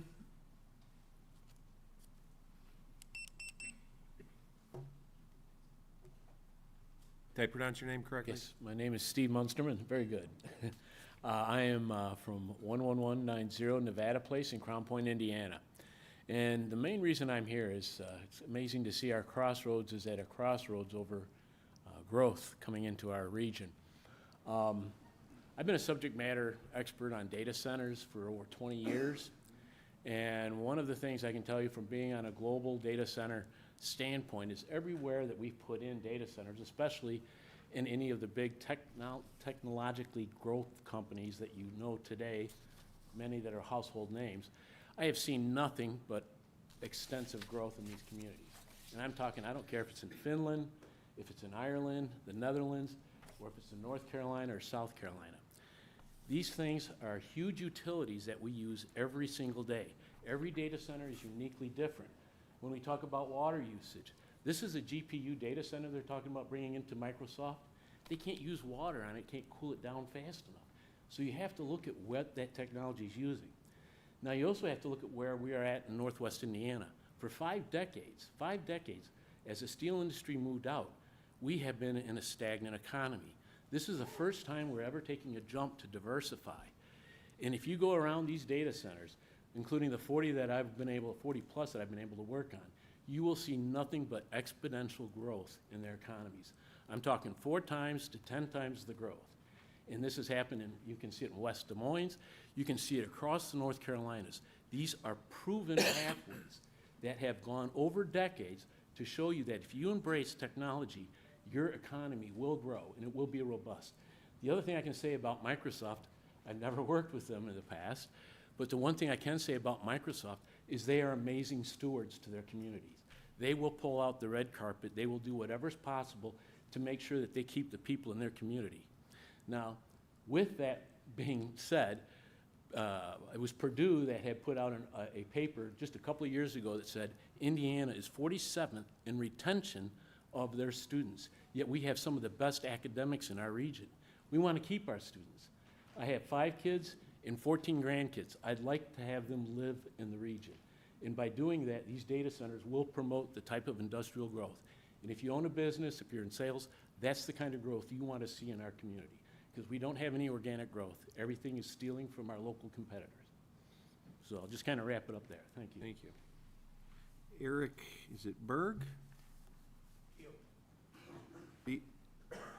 I apologize. Yeah, I got bad handwriting. That's all right. Apologize. All Go right, ahead, sir. I'm from 307 West 13th Street, LaPorte, Indiana. And I'd like to start this off with a quote from one of Microsoft's own employees, a lawyer, in fact. Nobody really wants a data center in their backyard. I don't want a data center in my backyard. Once they're built, they don't truly, really bring new business into a community. It does on the construction side, but not so much after that.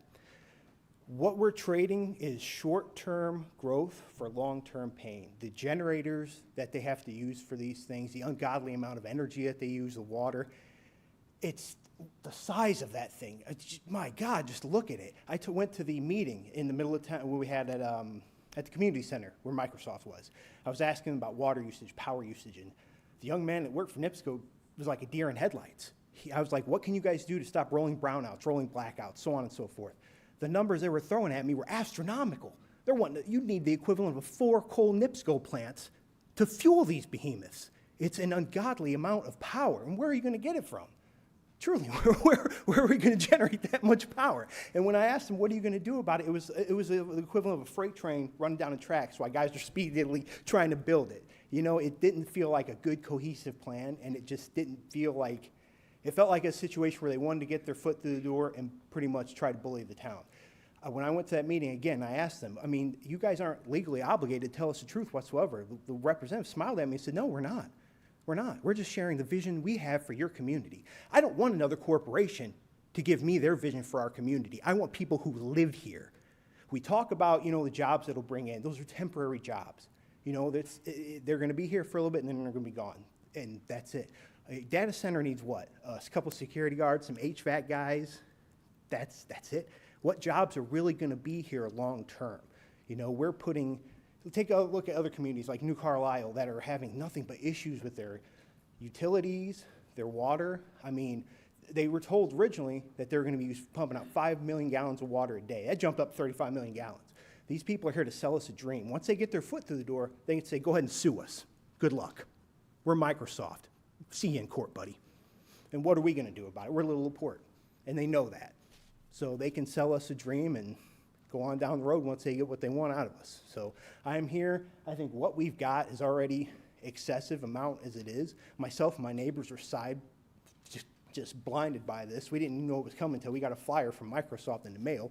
You know, some of my neighbors are really frustrated and angry over this, and we weren't even given a voice in it. We called the mayor's office, and they told us, well, nothing you can do about it. Sorry about your luck. That's real nice for community. But yeah, that's long term, this is not going to affect us. One of the reasons they're not telling us the audible levels of this, because they got to keep it on the low till they get this stuff done. Once they do, again, they can just see us in court. So long term, I think this is going to affect us more negatively than anything else. Thank you for your time. Thank you, sir. Thank you. Nate Laux.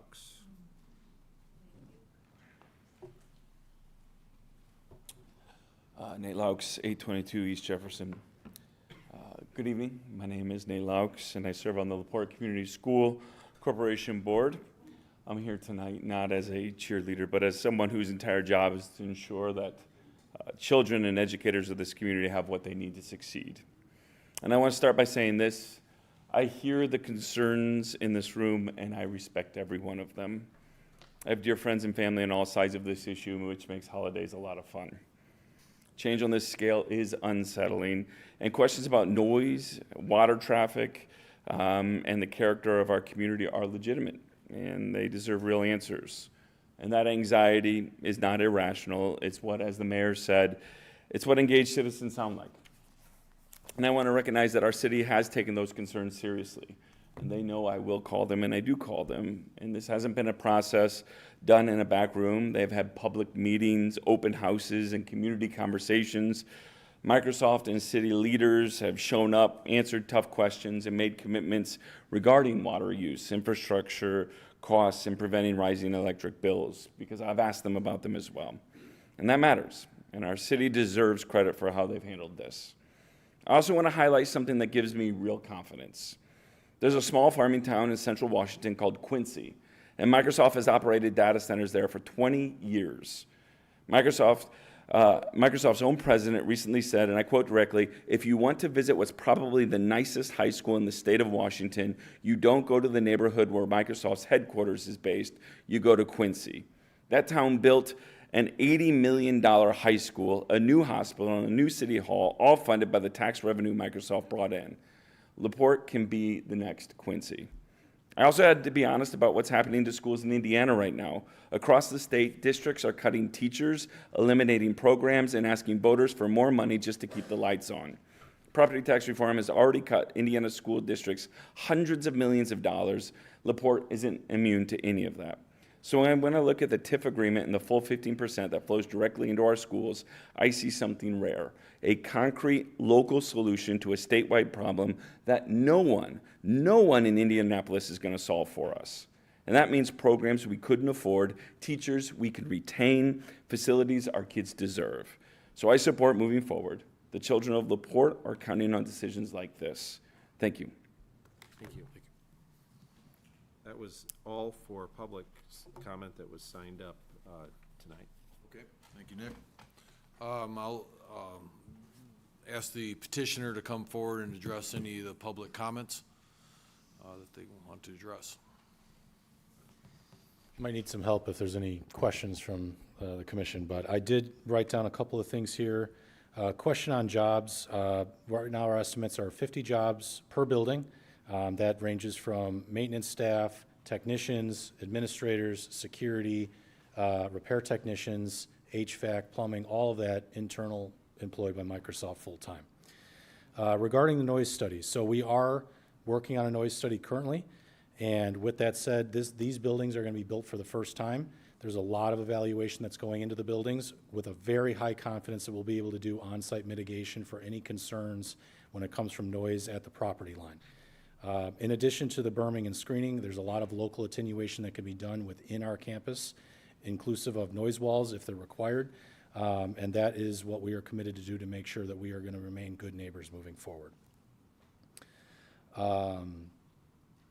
Any questions on water? We've worked with city staff, initial evaluations for the existing campus, and are committed to doing studies both for water, sanitary, and roadway improvements paid for by Microsoft to ensure there is no repercussions to the city and any of the taxpayers.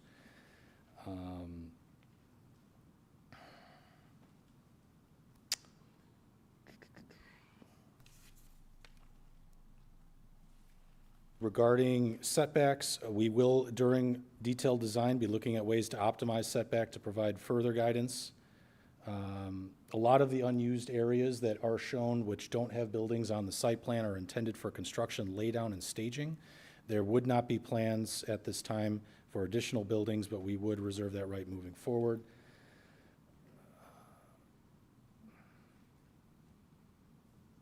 I'm sure I've missed some here, but I'm happy to answer any questions that the commission has. Any plan commission members have questions? Thank you. Oh, Go ahead. not so much questions for you. Maybe I'll just wait until the end, because I don't have anything directed to you. Sure. Thank you. Thank you all. I actually have one real quick. And first off, I would like to say, you know, we appreciate all of the meetings that you've had out in the community. I think that you being up front with everything is much appreciated. And you've addressed a lot of the concerns. One that I've heard recently is kind of, we've touched upon the long term. And there's a concern out in the community that 15, 20 years down the road, these buildings are gonna sit empty, property is going to sit vacant. So can you kind of address the long term? Yeah, absolutely. So that question we get a lot. You know, that question we, you know, as other people have stated, either in Des Moines, Iowa, Quincy, and then Virginia regions that we operate, we've got older facilities that we still plan to upgrade and keep in service. The longest part for us is the infrastructure build itself. Once the buildings and the infrastructure to support the campuses are in, we can always continuously update the brains, the nervous system within the buildings with the latest technology, server upgrades, new cooling technology, replacement generators, things that the future will offer. We would plan to continue using those buildings long term. Thank you. I did have a question. Do you plan on integrating with the backbone that moves through LaPorte County, or are you going to South Bend? As far as fiber As far as communications, fiber, yeah. that's a good question. I'll have to come back to you at that answer on. Mr. Stockwell, I think there was a couple, you know, adjacent owners that spoke and rightfully had some concerns about, I think maybe both the construction and the long term. I don't know if you looked at where they live specifically and how close buildings may be. I think Mr. Johnson's outside the city limits. I think Ms. Brown was inside the city limits. But if you could maybe, if you could address those concerns. Yeah, absolutely. And we've been doing our best to reach out and would gladly set up a close communication with all the adjacent residents. You know, what our plan moving forward would be is once we do have our build contractor on site long-term, as well as our land development contractor, each of our contractors will have a community affairs component to them, a representative, as well as myself and Meredith Liza, our community affairs manager, will be involved with the project from start and the acquisition situation all the way and through operations. So our contact information is out there. Questions can be submitted online. That goes right to Meredith, and we can respond accordingly. In addition to that, during construction, we would plan on making sure there's clear communication. If there's any issues that pop up, we'll have an immediate response ready for that.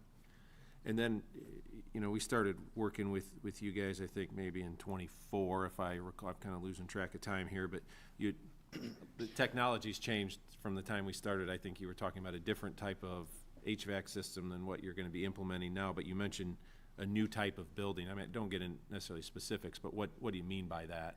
It's buildings that represent the latest technology, the GPU systems, the closed loop technology. A lot of those aspects go into the newer generation buildings, which we're proposing here in LaPorte, as well as moving forward. I mean, there's always going to be advancements in the chip technology, the cooling technology, and we'd look to, as we get into this future phase, if there are improvements that we'd be looking to do, we'd implement them as part of our next phase of expansion. To those two people that had the adjacent owners, if they want to talk to somebody tonight, somebody from Microsoft would be happy to talk with them? Absolutely. Okay. And also with those adjacent owners, if I remember right, they're up in that far northwest corner where there's not really a building to be found in that area. Are the number of buildings set, or will you eventually add more buildings? So as we get into detailed design, that's where a lot of that information will come out. So this is very much a conceptual drawing of what we could do based on limited involvement, desktop evaluations, early site due diligence is what led to this layout. As we get into detailed design, there's going to be a lot of things that we'll find that may alter or change the plan. But for the most part, this is what we'd be committing to do at this stage. Other comments or questions? Mr. Jackson, I think you're obviously involved in stormwater runoff, been involved with, I think, Microsoft going before the county, and I guess runoff, once this project is built, will be less than the runoff from farms. Is that generally fair? That's correct. The rate of runoff from this project, because it's detained in basins, the rate is lower than the existing runoff rate from the undeveloped property. So downstream impacts from stormwater will be diminished from this project. The other comment is the water quality will be improved because they're farming, row crop farming type operations use herbicides, pesticides, fertilizers. Those will no longer be used on the site, so therefore they'll no longer be a component of the stormwater. So both quantity as far as rate and quality of the water discharge from the site will improve with this. And as I understand it, quite a bit less water usage than the current existing farms. Is that correct? There's 3 wells and center pivot irrigation systems that are on the site. The whole site as a whole. There's 1 on the first phase and 2 on the expansion. The Microsoft proposal will use significantly less water than those 3 center pivot irrigators and wells, on the order of 20 to 30% of those wells. And just to give some scale, this will be considerably less than a moderate sized subdivision as far as water and sewer usage. The part of me that's the department head for the wastewater was hoping for a lot of a big customer. It's not the case.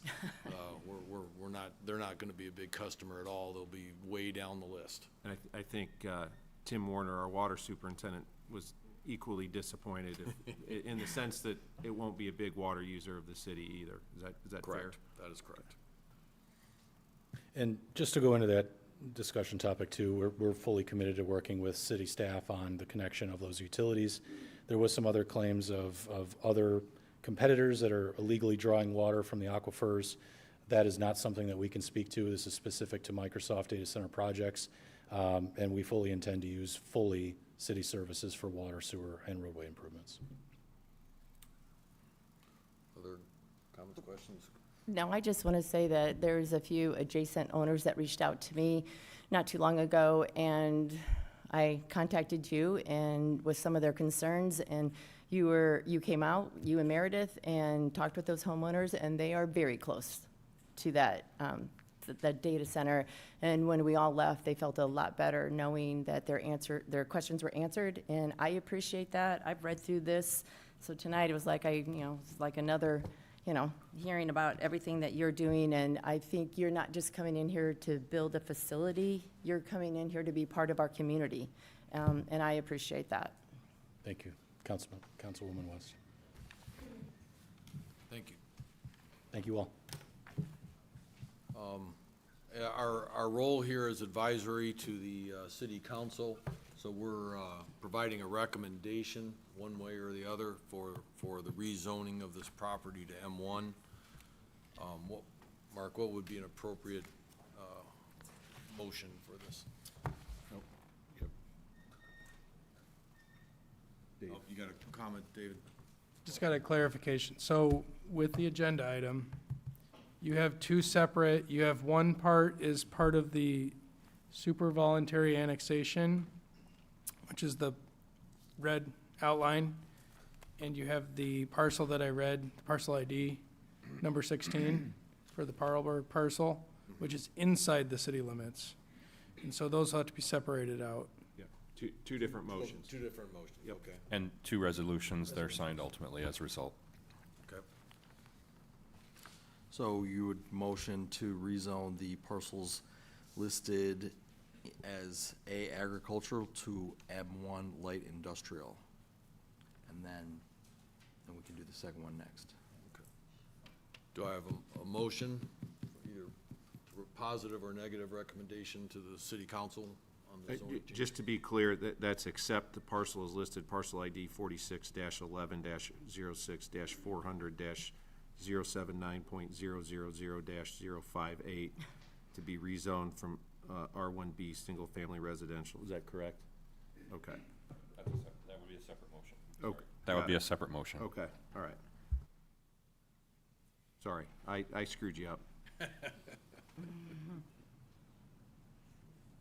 So maybe just clarify what the motion is. Clarify that. Okay, so you would want to move to rezone all of the parcels from the attached list which are presently zoned A agricultural to M1 light industrial. Do I have a motion from the plan commission members? So moved. Got a motion, do we have a second? I'll second. We have a motion and a second. We'll take the vote. All those in favor? Aye. Aye. Opposed? Okay, unanimously passed. Now, the second part of this?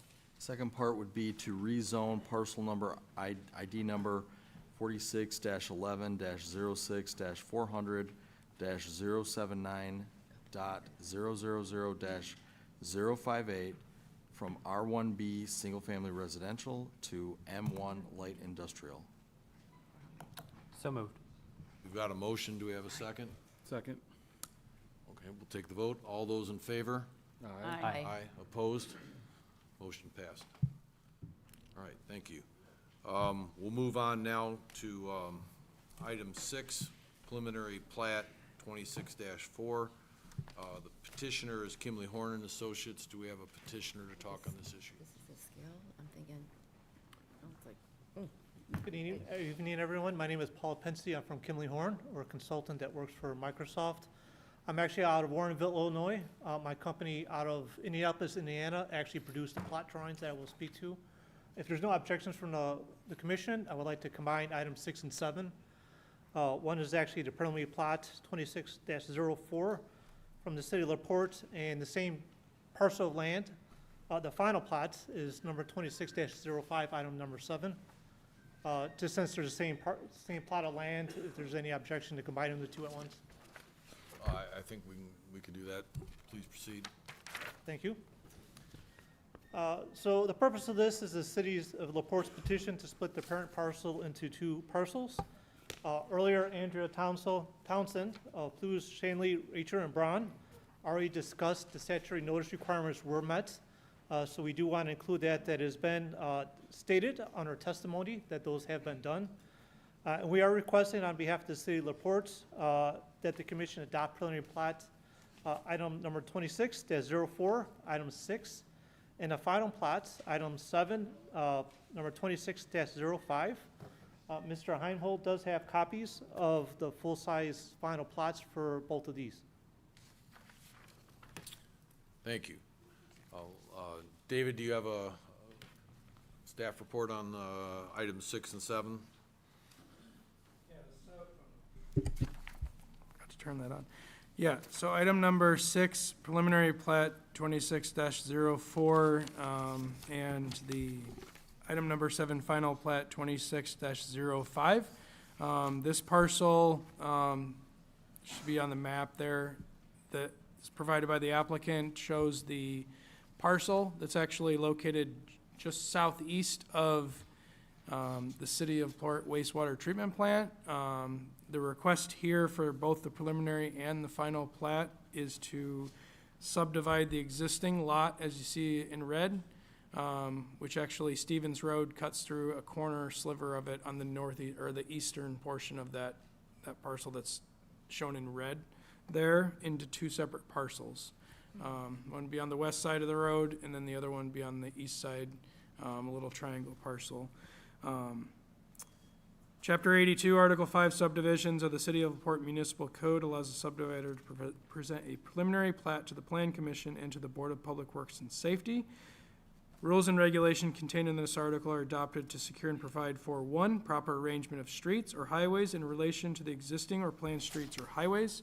2, adequate and convenient open spaces for traffic, utilities, and access for firefighting apparatus, recreation, light, and air. And 3, the avoidance of congestion of population and the establishment of standards for the construction of any and all improvements as required in this article.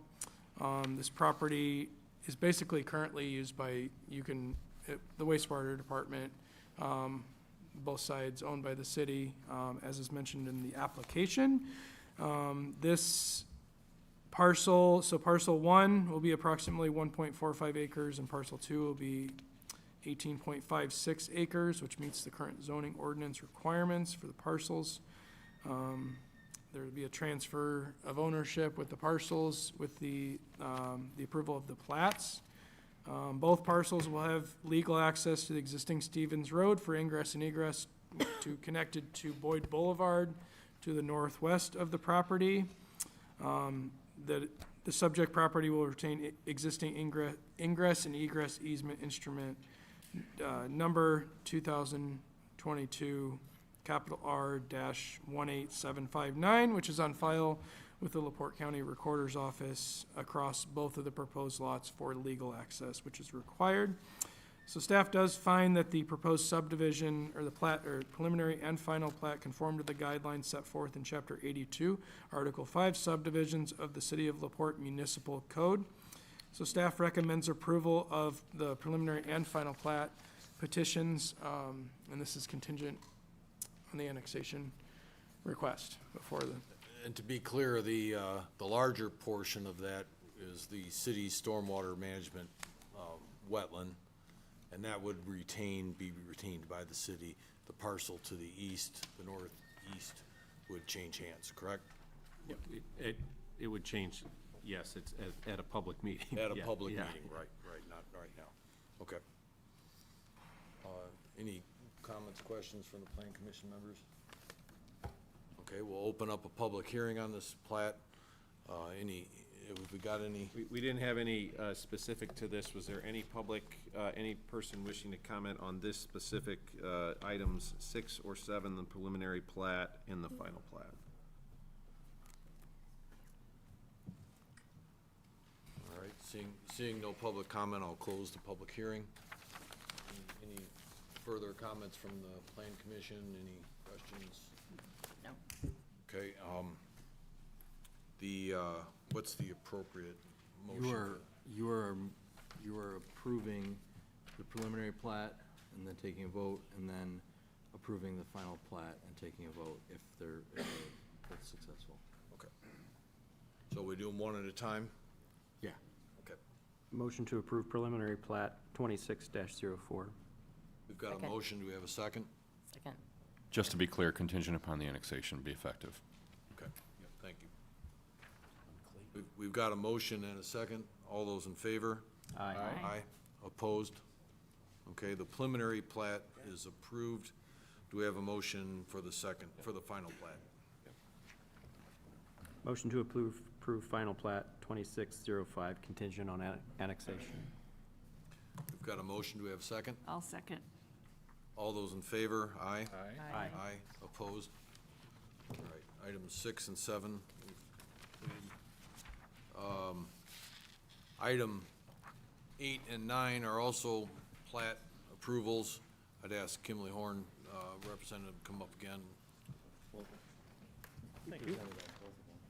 So permission to combine these two again? Oh, I'm sorry, Mark, were you? Yeah, no, I was just, I don't think you've addressed the items 8 and 9, have you? No, because Oh, it's I'm separate sorry. owner. Yep. He's asking you to do them together, right? Yeah. that's fine. Okay, Please proceed. thank you, appreciate it. So I'm here on behalf of Clayton Prairie Farms. Once again, Paul Pensy with Kimley Horn. These drawings were also produced by the Indianapolis office for this request.